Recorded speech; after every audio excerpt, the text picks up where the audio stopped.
নমস্কার শ্রোতা বন্ধুরা, বাণীর গল্পের আসরে আপনাদের স্বাগত জানাই।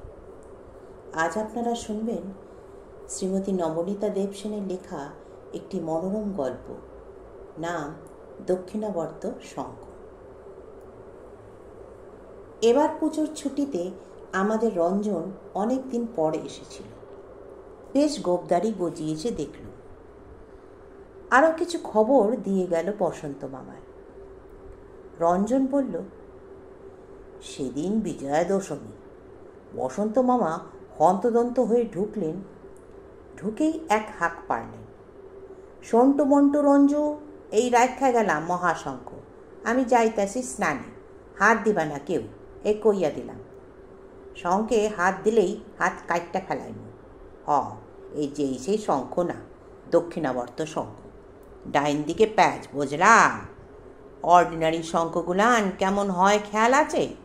লেফট সাইডেড, সব লেফট সাইডেড। তাকিয়ে দেখি বসন্ত মামার হাতে এক বিরাট শঙ্খ। সত্যি বেশ অসামান্য দেখতে।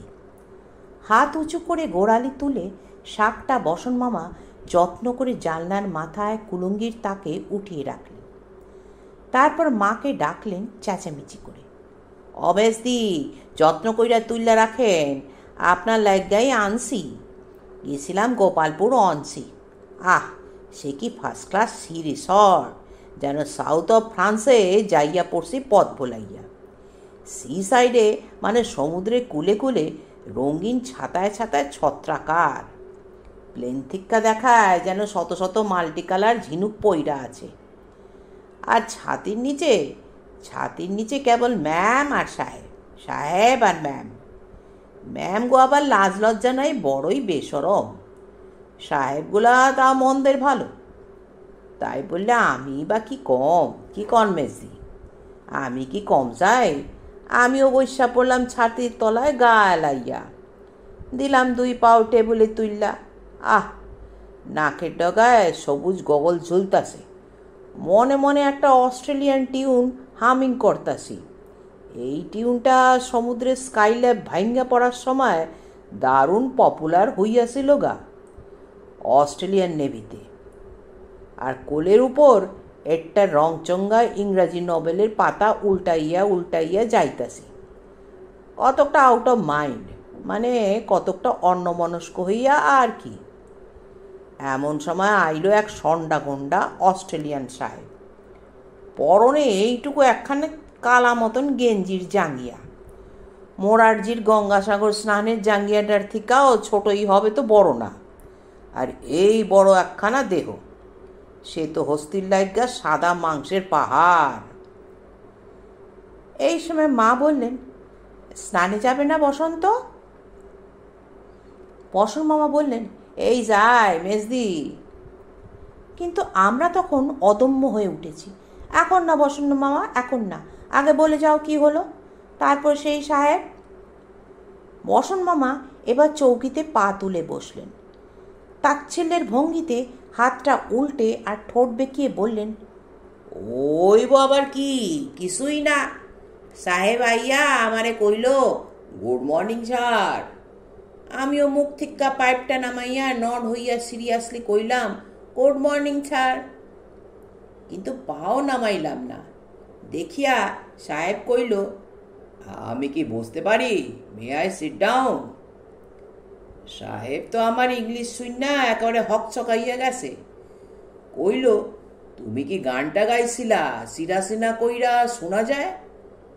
আমি মৃদু হাস্যা কইলাম, সাহেব আপন দেশের জাতীয় সঙ্গীত চিনো না? এইটা তোমাকে সমুদ্রে স্কাইল্যাব পতনের সময়কার জ্ঞান। সাহেব তখন এত খুশি, নীল নীল চক্ষু দিয়া নীল নীল পানি গড়াইয়া পড়ে। কয়, বাহ, ঠিক, এইয়া আমাগো দেশেরই গান বটে, আমাগো দেশের ভাটিয়ালি সঙ্গীত। সাহেব কয়, আমি তো নাবিক, আমাগো রক্তে এই গান খেলা কইরা বেড়ায়, কিন্তু তুমি ইন্ডিয়ান হইয়া এই গান শিখলা কি কইরা? আমি বলি, সাহেব আমি নাবিক নই, কিন্তু বাংলাদেশের পোলা, আমরা হলাম পানির পোকা। পানির ব্যাপারে আমাগুলোকে তুমি পাইবা না। যেই না কইছি সাহেবের খটাং করিয়া বাজি ধইরা বসল। বেট, চল ডুব সাঁতার দেই, দেখি কি কি তুইলা আনতে পারো সাগরের তলা থেকে। আমি কি সারি কইলাম, ওয়াই নট, কেন কাটুম না ডুব সাঁতার। সাহেব কইল, ওকে পার্টনার, কাম, সুইম সুইম। আমিও তৎক্ষণাৎ গড ইজ গুড, জয় মা কালী কইয়া পরনের তৌলিয়াখানায় দিলাম ছুঁইরা সমুদ্রের তরঙ্গে। তারপর চলো সাহেব ধরি গিয়া বইলা ঝাঁপ দিয়া পড়লাম জলে, মারলাম এক ডুব। ও সে কি গহীন গাম! ডুবতাছি তলকুল আর মিলে না।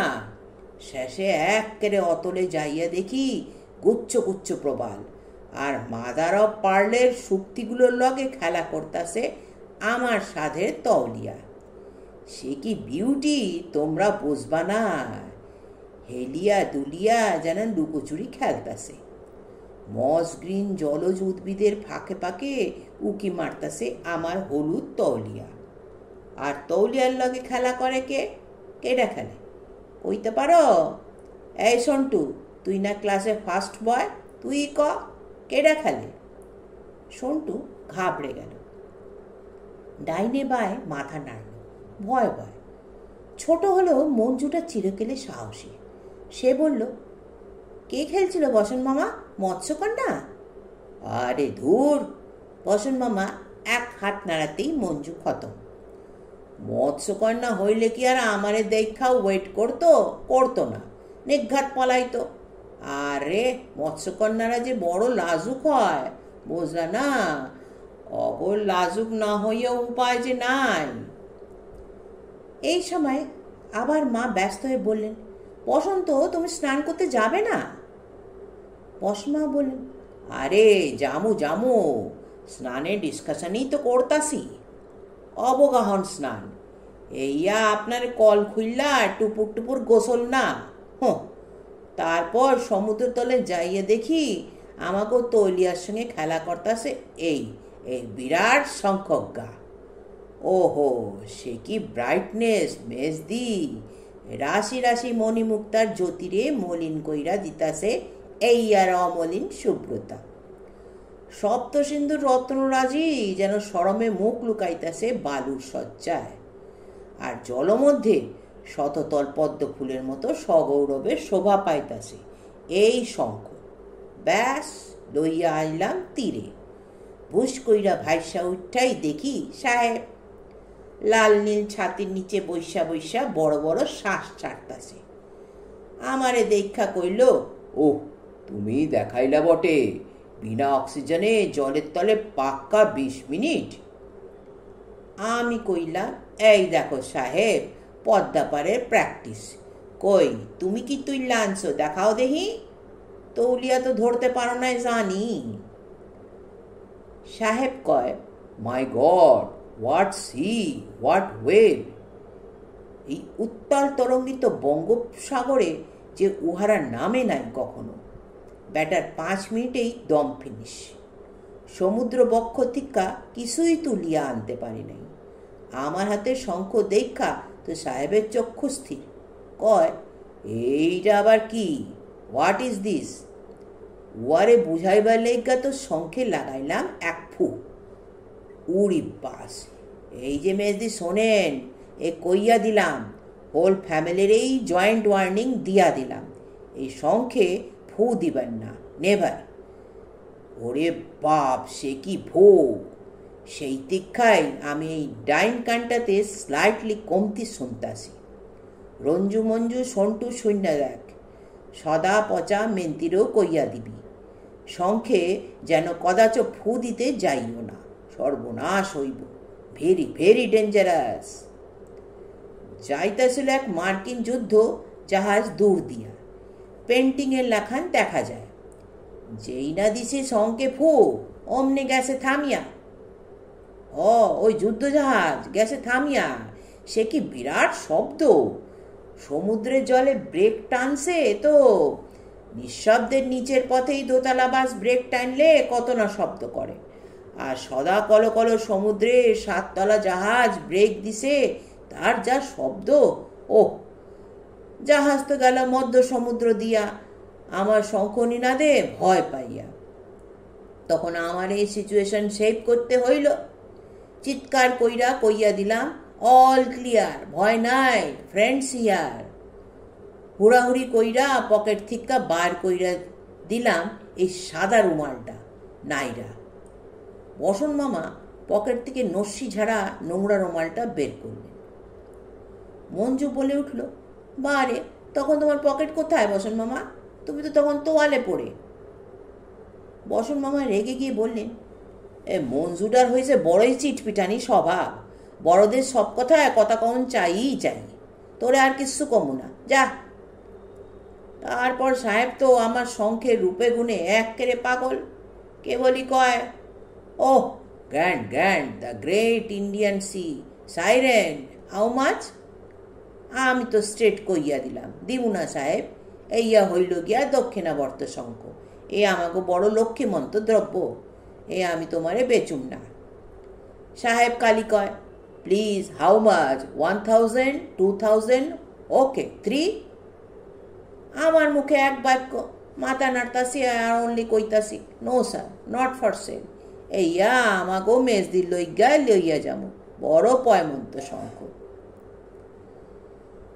একটু থেমে রঞ্জন বলল, আমরা তো ততক্ষণে আশ্চর্য হয়ে জানলার মাথায় কুলুঙ্গির খোপে সুরক্ষিত নট ফর সেল দক্ষিণাবর্ত শঙ্খের দিকে মন্ত্রমুগ্ধের মতো এক দৃষ্টে তাকিয়ে আছি।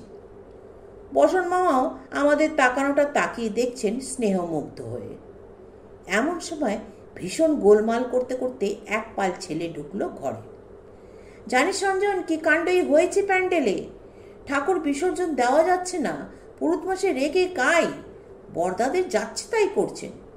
সে বিরাট কেলেঙ্কারি, তুলকালাম কাণ্ড বেঁধে গেছে, প্রতিমার অঙ্গহানি হয়েছে।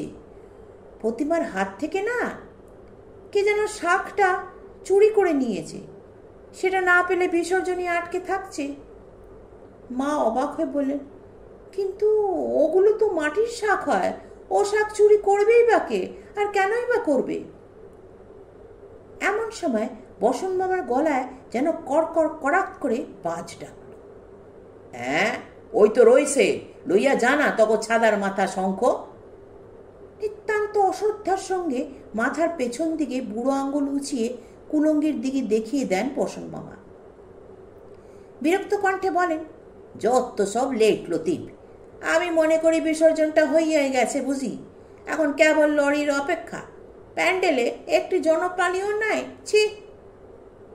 তারপর মাকে বললেন, কই মেজদি, গামছাটা দিয়েন, স্নানটা সারিয়ে আসি। ও ভারী তো একখানা মাটির শঙ্খ, হেইয়া না পাইলে নাকি প্রতিমা বিসর্জনই হইতো না, যা তা একখানা ব্লাব ঝাড়লেই হইল, আমি বুঝি না উয়াগো প্যাচ।